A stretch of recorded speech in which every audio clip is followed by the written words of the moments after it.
আমার মা যে পথ ধরে ঢাকায় তার উচ্চশিক্ষা সম্পন্ন করতে পেরেছিল, আজ কিন্তু সে পথের পথিক হয়ে আমি সুদূর দিনাজপুর জেলার চিরিরবন্দর উপজেলা হয়ে আপনার সামনে এসে দাঁড়াতে পেরেছি।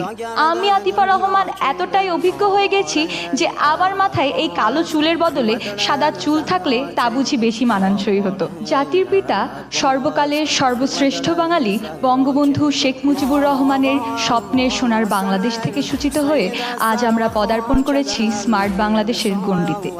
এক্ষেত্রে গণ্ডি শব্দটির যথার্থ সার্থকতা অবনিহিত রয়েছে এর বিশাল বিস্তৃতি প্রকাশের ভঙ্গিমায়, এবং এই সার্থকতার একান্ত কর্তৃত্ব হিসেবে রয়েছি আমরা, অর্থাৎ দেশের তরুণ প্রজন্ম। তাই তো এই তরুণ প্রজন্মের যথার্থ বিকাশে মাননীয় প্রধানমন্ত্রী শেখ হাসিনা বিভিন্ন উদ্যোগের পাশাপাশি গ্রহণ করেছে বঙ্গবন্ধু সৃজনশীল মেধা অন্বেষণ প্রতিযোগিতার মতো উদ্যোগ। আমি আতিফা রহমান, দশম শ্রেণীর একজন অতি সাধারণ শিক্ষা